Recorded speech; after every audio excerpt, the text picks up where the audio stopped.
Yes. Good afternoon, girls. Today we are going to discuss the types of anemias. Anemia क्या होता है? When there is deficiency of blood, iron या RBCs. तीनों में से कुछ भी अगर हमारी बॉडी में कम है तो एनीमिया है. ये कम है, RBCs कम है तो ऑक्सीजन भी कम जाएगी, है ना? क्योंकि ब्लड ही नहीं बन रहा है. जब ऑक्सीजन नहीं, आप फ्रेश एयर में वॉक ही नहीं कर रहे हो, आपकी बॉडी को ऑक्सीजन नहीं मिल रही है, ऑक्सीजन नहीं मिलेगी तो फ्रेश ब्लड नहीं बनेगा.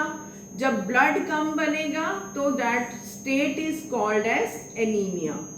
जो नॉर्मल हीमोग्लोबिन जो वैल्यूज है 12.5 से 14 तक है, 14 milligram per decilitre in women and males में होता है 14 to 17, जो एक एवरेज वो है. ऊपर नीचे वेरी कर सकता है depending upon the health conditions of the person.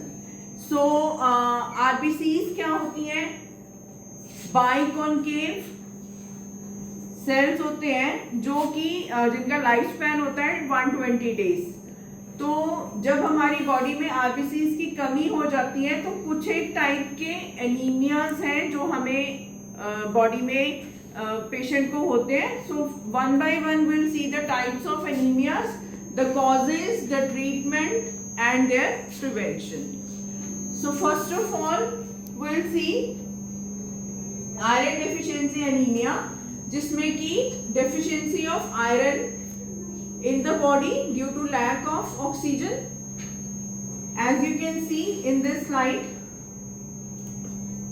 iron deficiency anemia में देखो ये RBCs है, लो आयरन लेवल्स. जब RBCs कम होंगे तो हीमोग्लोबिन भी कम होगा और ऑक्सीजन भी कम पहुंचेगी टिश्यूज में. ठीक है. Then second type is aplastic anaemia. Aplastic anaemia में क्या प्रॉब्लम है? हमारा बोन मैरो डिफेक्टिव है. जब बोन मैरो डिफेक्टिव होगा ना आरबीसीज बनेंगे ना डब्ल्यूबीसीज बनेंगे. ठीक है. तो जिसके कारण नए ब्लड सेल्स की फॉर्मेशन भी कम हो जाएगी. Then next type is pernicious anaemia. Pernicious anaemia क्या है? विटामिन B12 की माल एब्जॉर्प्शन, मतलब बन तो रहा है बॉडी में लेकिन प्रॉपरली एब्जॉर्ब नहीं हो रहा हमारी बॉडी में, जिसके कारण हमें पर्नीशियस एनीमिया होता है. और रीजन वही है, आरबीसीज कम है और इस तरह की शेप उसकी हो जाती है, डिस्टॉर्टेड सी शेप हो जाती है आरबीसीज की. Then next is sickle cell anaemia. इसमें क्या है? आरबीसीज की ये जो नॉर्मल शेप है उससे ये सिकल सेल की जो एक सी टाइप शेप है वो हो जाती है. इसका मेन रीजन क्या है कि जो ग्लूटामिक एसिड है वो रिप्लेस हो जाता है वेलिन से. एक म्यूटेशन हो जाती है जीन्स में, जिसके कारण सिकल सेल एनीमिया होता है और सी शेप की आरबीसीज हो जाती हैं, जिसके कारण क्या प्रॉब्लम आती है? Clumping and blocked blood flow. RBCs ऐसे इकट्ठी हो गई ना, सी शेप हो गई, तो ब्लड फ्लो भी रुक जाएगा. ठीक है. इसका रीजन जरूर याद रखना, रीजन जरूर आता है एग्जाम्स में. म्यूटेशन है, इट्स ए म्यूटेशन जिसमें कि glutamic acid is replaced by the valine. Then next is coming to the symptoms of the anaemia. पहले टाइप्स एक बार दोबारा देख लेते हैं. ये आयरन डेफिशिएंसी एनीमिया में बिल्कुल आपके हाथ पीले हो जाएंगे, रेडनेस कम हो जाएगी, पीलापन आ जाएगा. ये विटामिन डेफिशिएंसी में ये देखो आईज में पीलापन आ जाएगा आपकी. और एप्लास्टिक एनीमिया जहां पे बोन मैरो में प्रॉब्लम है वहां पे आरबीसीज की शेप देखो आप. सिकल सेल एनीमिया में ये नॉर्मल शेप है और ये सी शेप है, सिकल शेप.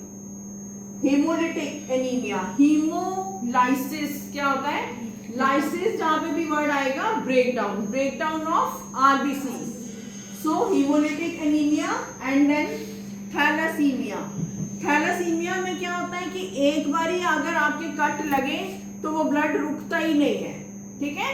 तो उसमें भी क्या है? आरबीसीज कम हो जाते हैं, ऑक्सीजन लेवल कम हो जाती है. And anaemia caused by other diseases. Science and symptoms आपको पता है, जब आप में ब्लड ही नहीं होगा, ऑक्सीजन नहीं होगी, आरबीसीज नहीं होंगे, शॉर्टनेस ऑफ ब्रीथ, सांस फूलने लगेगा आपको जल्दी से, जरा सा सीढ़ियां चढ़ोगे आपको सांस फूलने लगेगा, हार्ट बीट आपकी इरेगुलर रहेगी, ज्यादातर कभी बहुत तेज रहेगी हार्ट बीट, कभी बहुत स्लो हो जाएगी। देन पेल स्किन, मैंने आपको बता दिया, फेस बिल्कुल पीला हो जाएगा। Chest pain is the main indication. Dizziness मतलब चक्कर आना, हेडेक, कोल्ड हैंड, हाथ ठंडे रहते हैं तो आयरन की कमी है, एंड हेयर लॉस। फिर difficulties in memory and concentration, आप पढ़ाई करते टाइम अगर आपकी कंसंट्रेशन नहीं बन रही है, जो पढ़ते हो वो याद नहीं रहता, it means there is deficiency of iron in your body. Next is risk factors, नीचे और नीचे रिस्क फैक्टर्स। कौन कौन से लोगों में एनीमिया होने के चांसेस ज्यादा हैं? पहला, जो जिनमें आयरन की कमी है वो तो है ही है आपका। सेकेंड इज जिनमें कोई इंटेस्टाइनल डिसऑर्डर्स है, कि वो खा पी तो सारा कुछ रहे हैं बट उनको एब्जॉर्ब नहीं हो रहा प्रॉपर्ली, माल एब्जॉर्प्शन। देन प्रेगनेंसी में तो आयरन की कमी रहेगी। क्रॉनिक डिजीजेस, फैमिली हिस्ट्री, अगर आपकी फैमिलीज में एनीमिया चल रहा है तो वो आपका भी रहेगा ही। 65 प्लस एज, जो ओल्ड एज पीपल है। Exposure to toxic chemicals, poisonous chemicals क्या है, हमारी बॉडी में जाके आरबीसीज को कम कर देते हैं। And alcohol consumption. Next, complications, क्या क्या प्रॉब्लम आ सकती हैं आपको अगर आपको एनीमिया है। डिफिकल्टी फंक्शनिंग, आप रोज के काम नहीं कर पा रहे हो ना प्रॉपर्ली, क्योंकि आपको थकावट रहती है, सांस फूलता है, हार्ट बीट इरेगुलर रहती है, आप कंसंट्रेट नहीं कर पा रहे हो, मेमोरी वीक हो गई है, तो सारी फंक्शनिंग आपकी बॉडी की एक तरह से डिस्टर्ब हो जाती है। Then impaired growth and development in the children, irregular heartbeat and sickle cell anemia. Tips to prevent, आप क्या करोगे, अच्छी डाइट लोगे, नीचे करो, अच्छी डाइट में देखो फ्रूट्स एंड वेजिटेबल्स जो भी रेड कलर के हैं, आपका बीट रूट, चुकंदर, अनार, गाजर, टमाटर, पालक, साग, जितनी भी हरी सब्जियां, फ्रूट्स, ये सारे आयरन रिच फूड्स हैं, तो इनको आपको डेली कंज्यूम करना है। Next, pathophysiology. पैथोफिजियोलॉजी का मतलब है क्या रीजन है।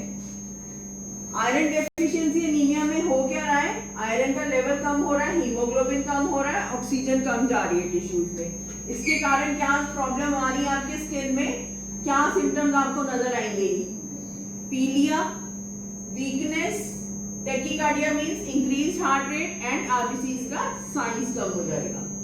Then in sickle cell anaemia these things are same, सिर्फ क्लम्पिंग ज्यादा हो रही है और ब्लड फ्लो कम हो रहा है। सी शेप है तो ब्लड फ्लो भी कम हो रहा है। इसमें चेस्ट पेन रहेगी आपको सिकल सेल एनीमिया में। देन ए प्लास्टिक एनीमिया में क्योंकि बोन मैरो आपका डैमेज हो चुका है, तो बोन मैरो जब डैमेज होएगा तो ना डब्ल्यूबीसीज बनेंगे ना आरबीसीज बनेंगे, जिसके कारण इन्फेक्शंस का रिस्क जो है वो बढ़ जाएगा। देन पर्नीशियस एनीमिया, क्योंकि ये B12 की माल एब्जॉर्प्शन के कारण है, तो इसमें आपके गैस्ट्रोइंटेस्टाइनल इश्यूज ज्यादा रहेंगे, nausea, vomiting, diarrhoea and constipation. Very important slide. अब देखो आरबीसीज की नॉर्मल शेप ये है, नॉर्मल से अगर वो बड़े साइज में हो जाती है which is called as megaloblastic anaemia. Megaloblastic anaemia में इस टाइप की शेप हो जाएगी तो हम कहेंगे मैक्रोसाइट। जब आरबीसी की नॉर्मल साइज जो है 8 माइक्रोमीटर होता है, उससे अगर कम हो जाएगा तो will call it as microcytic, क्योंकि आरबीसी का ये बड़ा साइज है, ये छोटा साइज है, और ओवल शेप में इस तरह के हो जाएंगे। Then RBCs according to the colour, RBCs का नॉर्मल कलर रेड होता है। अगर कम होगा आरबीसीज में कलर तो हाइपोक्रोमेसिया, अगर बहुत ज्यादा आरबीसीज आपकी रेटिकुलोसाइट्स उसमें ज्यादा है तो पॉलीक्रोमेसिया, एंड बहुत ज्यादा अगर आपकी हीमोग्लोबिन नॉर्मल से भी ज्यादा है, कलर बहुत ज्यादा डार्क है, बहुत थिक है, तो इट इज हाइपरक्रोमेसी। देन पोइकिलोसाइटोसिस, ये तो था कलर में अगर कोई प्रॉब्लम है। ये है अगर आरबीसीज की शेप में प्रॉब्लम आ जाए तो क्या क्या डिजीजेज है, जैसे कि ये टीयर ड्रॉप है, ये ओवल शेप है, एलिप्टिक शेप है, स्टमक शेप है, आरबीसीज क्रिनेटेड मतलब इरेगुलर सी शेप है, सिकल सेल हो गई, फ्रेगमेंटेड मतलब टूटी हुई आरबीसीज। ये देन आरबीसीज के इंक्लूजन्स मतलब क्या क्या और सेल्स इसमें प्रेजेंट हो सकते हैं। तो ये सारी एबनॉर्मलिटी सारी दिखाई हुई है। नॉर्मल से अगर कुछ भी एबनॉर्मल होगा तो then there will be some problem in your body. So thank you so much for listening carefully.